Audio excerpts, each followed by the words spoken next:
300 men. Against an empire. No backup. No retreat. Just a narrow pass, and the will to hold it. What they did here didn't stop the Persians. But it made them immortal. The year was 480 BC, and the world trembled at the march of Xerxes, king of kings. From the plains of Asia to the shores of Ionia, his empire stretched farther than the eye could see. Now his gaze fell upon Greece, a small and quarrelsome land, divided by rivalries yet bound together by the threat of annihilation. Xerxes's army was like nothing the Greeks had ever faced.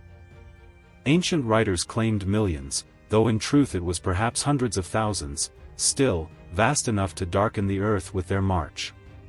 They were a tapestry of nations, Persians with curved bows, Medes with spears, Egyptians with tall shields, Indians with elephants, Scythians with axes.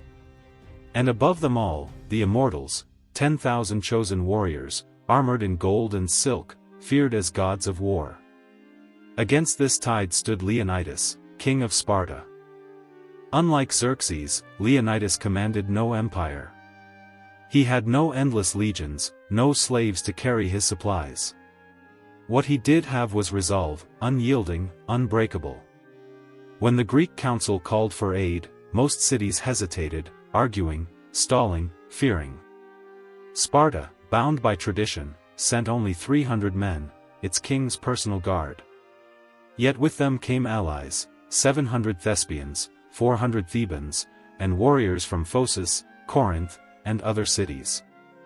In all, perhaps 7,000 Greeks stood to face the Persian storm. The chosen battleground was Thermopylae, the hot gates, a narrow pass between mountains and sea. There, the vast Persian host could not spread its wings. There, numbers would matter less than courage. On the eve of battle, the Greeks sharpened their spears and polished their bronze. Fires burned against the night sky, shadows dancing across the rocky cliffs. Some sang hymns to Ares, god of war. Others prayed to their ancestors. Leonidas walked among them, his face carved in stone, his words simple yet eternal. Eat well, my brothers. For tomorrow, we dine in Hades. And beyond the pass, the torches of Xerxes's endless army flickered like a sea of stars, drawing ever closer. The storm was coming. Dawn broke over Thermopylae, painting the cliffs in crimson light. From the Persian camp came the roll of drums, the blast of horns, the roar of voices, a tide of war awakening. The ground trembled beneath their march. The Greeks stood ready, shields locked, spears braced. Bronze helmets gleamed, scarlet Spartan cloaks rippled in the wind. The narrow pass stretched before them, a funnel of rock and sea where only a handful could fight at once. Here, numbers were shackled. Here, 7,000 men could stand against hundreds of thousands. The Persians advanced in waves. First came the Medes, proud warriors eager to prove themselves before their king. With a cry, they charged, arrows whistling overhead, spears thrusting forward. But when they reached the Greek wall of shields, the pass became a slaughterhouse. Push, roared Leonidas.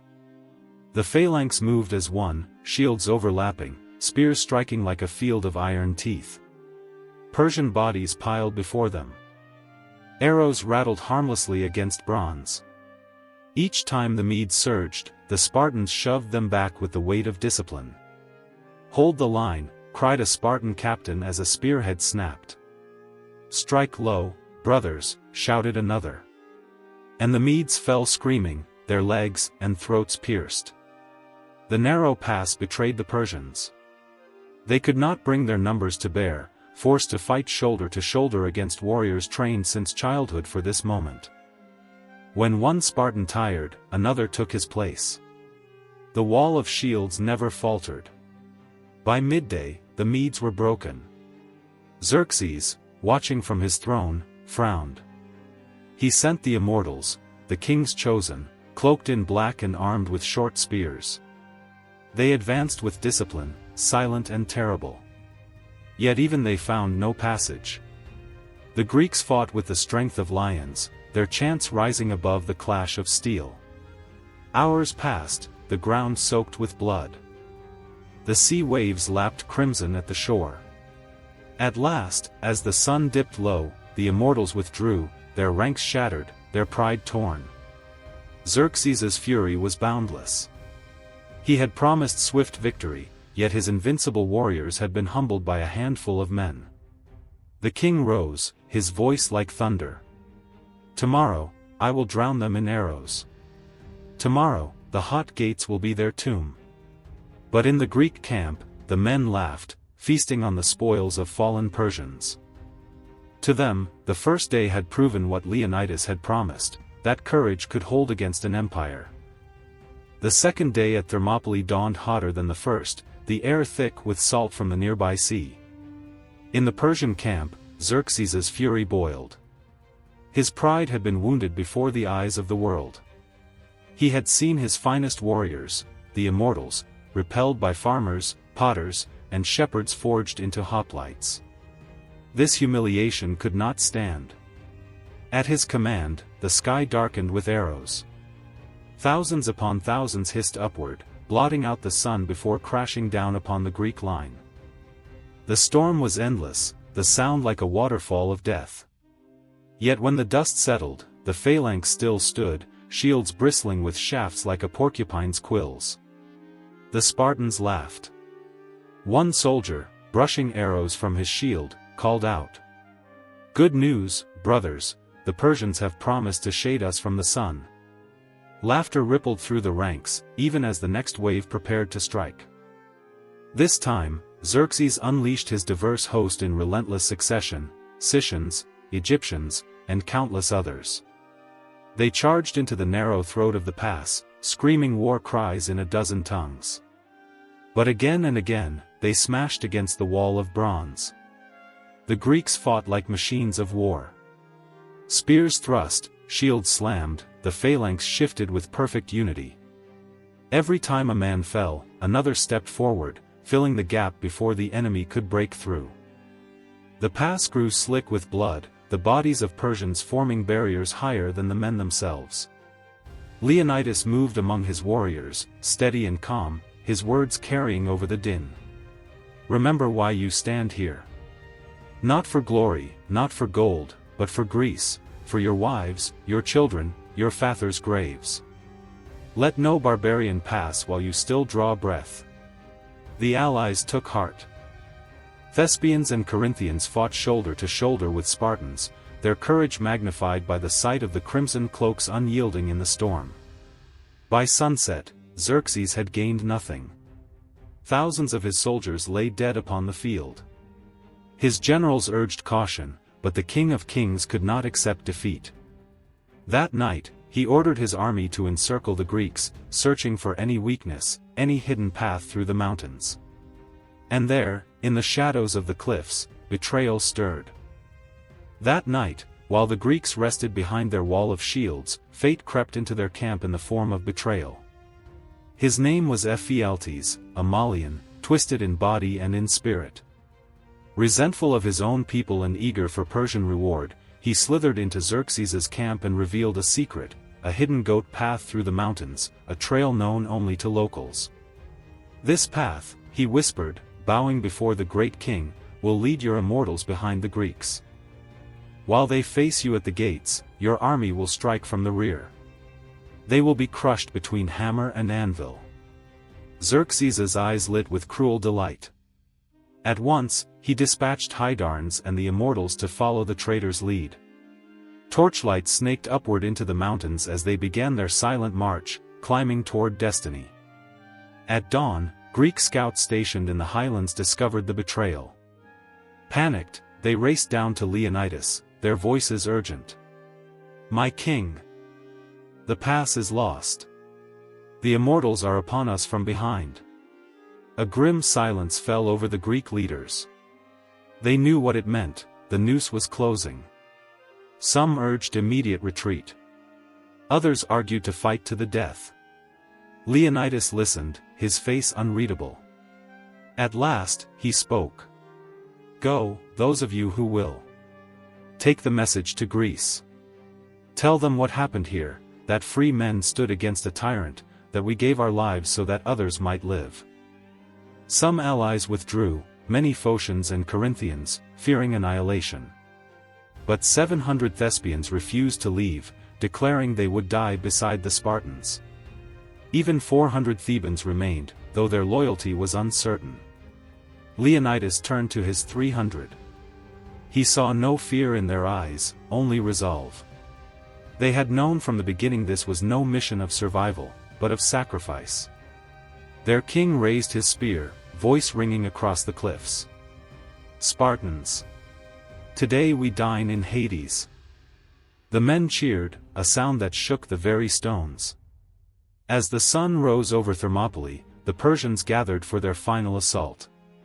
Behind them, the immortals descended the hidden path. Before them, Leonidas and his warriors prepared for their last stand. The jaws of the trap had closed. The morning sun glared upon the hot gates, glinting off thousands of Persian spears. Xerxes sat upon his golden throne, eager to witness the destruction of his defiant enemies. He had promised his court that today the pass would fall. The Greeks stood ready, their numbers thinned but their resolve unshaken. At the center, Leonidas raised his shield, his crimson cloak fluttering like flame. Around him, the 300 Spartans tightened their ranks.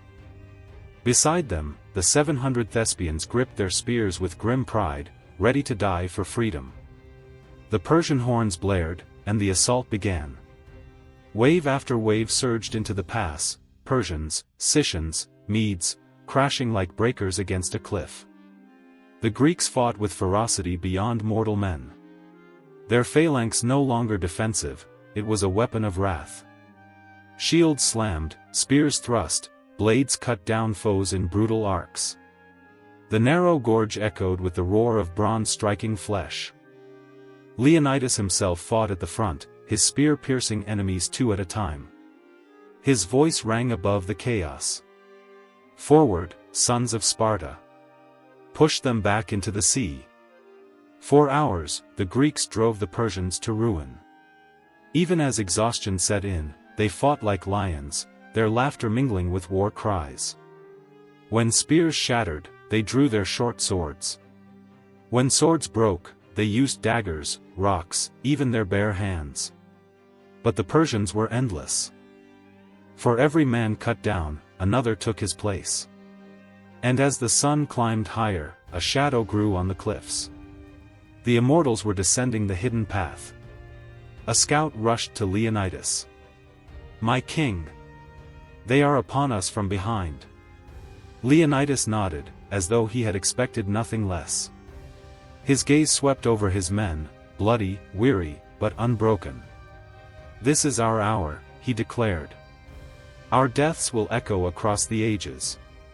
Let Greece remember that free men stood here, and would not kneel." With a roar, the Spartans locked shields one final time. The last stand had begun. The immortals descended from the mountain like a black tide, their ranks gleaming with silver and silk. Now the Greeks were trapped between two storms, the main Persian host pressing from the front, and Hydarnes' elite crashing from the rear. The hot gates, once their fortress, had become a cage. Still, they fought. The air filled with dust and screams, the clash of iron and bronze. The Spartans formed a tight circle, shields outward, spears stabbing in every direction. The Thespians stood shoulder to shoulder with them, refusing retreat. The Thebans faltered, many throwing down their arms to surrender, but the Spartans roared louder, drowning out their cowardice. Leonidas was everywhere. His voice cut through the chaos, his spear struck like lightning. Wherever the line wavered, he appeared, steadying it with his presence. Men followed him not from duty, but from devotion. Then came the moment. A storm of arrows rained down, forcing the Greeks to raise their shields. Out of the dust surged a knot of Persian warriors, spears thrusting. Leonidas caught one, driving his spear through the man's chest, but another struck his thigh. He stumbled, and before he could rise, a spear pierced his side. Blood gushed, staining his crimson cloak darker still. Leonidas, his men cried, forming around him. He tried to rise, his hand clutching his sword, but his strength failed. With a final breath, he roared, "Spartans, fight! Never yield!" The Persians fell upon him, their blades ending the life of the king of Sparta. The Greeks fought like madmen to reclaim his body. 3 times they drove the Persians back, dragging Leonidas's fallen form into their ranks. For them, his corpse was more sacred than their own lives. Xerxes watched from his throne, his face grim. He had won, but at a cost. Before him, fewer than 2,000 men defied the might of his empire and made the world tremble. The king of Sparta was dead, but his defiance burned brighter than ever. Leonidas lay among his warriors, his body guarded as though he still commanded. Around him, the Spartans tightened their shield wall into a shrinking circle, determined to die before surrender. Blood soaked the earth, bronze clanged against iron, the air itself seemed to scream. The Thespians, those who had chosen sacrifice, stood side by side with the last Spartans. Though they lacked the training of the warrior elite, their courage was no less. For Greece! They cried, spears thrusting, blades cutting, their voices raw with fury. The Persians surged from all sides. Waves of soldiers hurled themselves at the circle, only to be repelled by desperate ferocity. The Greeks fought with broken spears, shattered swords, even their teeth. The ground beneath them was a carpet of corpses. Arrows fell in black clouds, piercing shields and armor. Men toppled, clutching at wounds, but the circle closed tighter, shields overlapping, until only a knot of survivors remained. One Spartan, blood running down his face, laughed through broken teeth. "Look, brothers, see how many we take with us. They will remember." And his words carried through the dying line like a spark through dry grass. The Persians pressed harder, their generals shouting, their immortals striking again and again. But the Greeks roared in defiance. Each death was a victory, each fallen foe a tribute to their cause. At last, the circle broke. The final Spartans and Thespians were driven back to a small hillock, a mound of stone at the edge of the pass.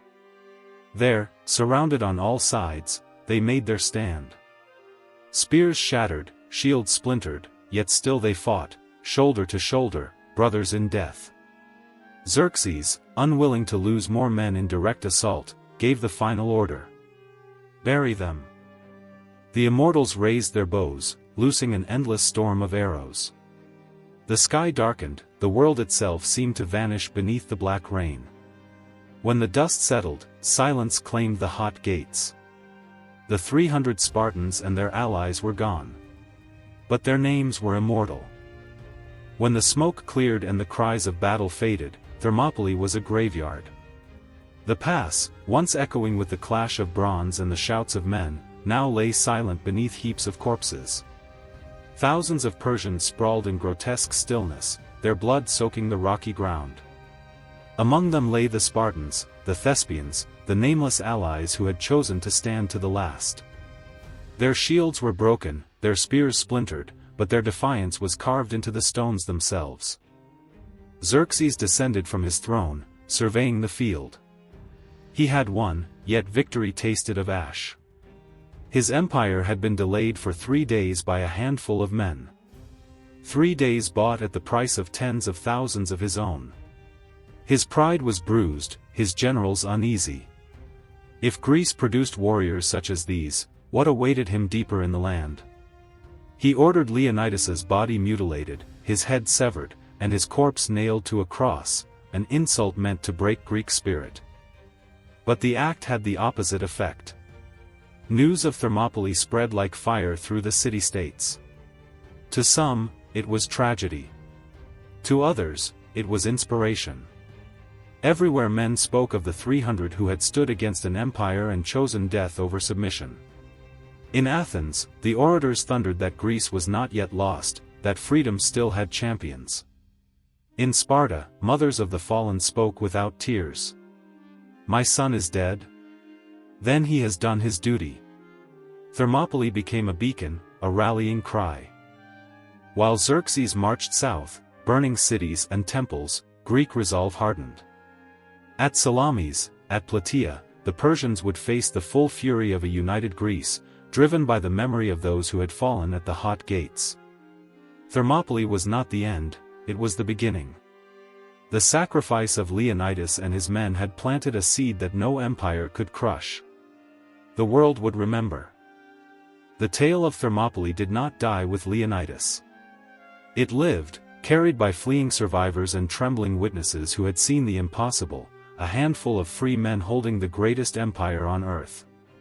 Word spread across the valleys of Greece, from the markets of Athens to the mountains of Arcadia, igniting both grief and resolve. In Athens, the story was retold with passion. They stood against a sea of blades, cried the orators, their voices echoing in the agora. They died so we might live free. Citizens pounded their staffs against the stones, mothers lifted their children and whispered, "Remember Leonidas." The Athenians, who once debated abandoning their city, now swore to fight to the last. In Sparta, the news was received in silence. No wailing filled the streets, no public tears were shed. Instead, the women of Sparta held their heads high. One mother, when told her son had fallen, is said to have answered simply, "Good. He was Spartan." For them, the sacrifice was not tragedy, but the natural duty of their kind.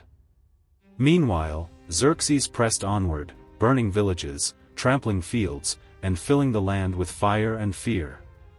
Yet though his armies advanced, something had shifted. For all his numbers, his march no longer seemed unstoppable. He had promised swift conquest, but Thermopylae had proved that the Persians could bleed. Among the Greek commanders, the sacrifice of the 300 became more than memory, it became a weapon. Themistocles of Athens, cunning and bold, reminded the wavering allies. Did not a few men hold the gates against an empire? Shall we, united, not do more? At Salamis, his fleet would soon meet the Persians at sea, and at Plataea, Greek spears would once again stand against Persian might. The fire of Thermopylae burned in every rower, every hoplite, every citizen who refused to kneel. The hot gates had been lost, but the spirit of Greece had been won. Thermopylae had transformed despair into fury, hesitation into unity. And though Xerxes's banners still blazed across the land, his shadow was no longer fear alone, it was also defiance. The death of 300 had taught the world this: empires may rule with gold and steel, but freedom is nourished by sacrifice. Centuries passed, yet the story of Thermopylae endured. It was retold by poets in the smoky halls of Athens, etched into marble by sculptors, whispered by soldiers before battle. The names of Leonidas and his 300 became more than memory, they became a symbol, a beacon of what it meant to stand for freedom when all hope seemed lost. In the days after their fall, a stone was raised at the hot gates. Upon it, carved into the rock, were words that echoed like thunder across time. "Stranger, go tell the Spartans that we lie here, obedient to their laws. No boast of glory, no lament of death, only duty, carved with the simplicity of steel." For the Persians, Thermopylae was a victory won with humiliation. Xerxes pressed forward, but his pride was scarred. His army, once invincible, had been delayed and bloodied by men who chose death over surrender. Soon at Salamis, his fleet would shatter.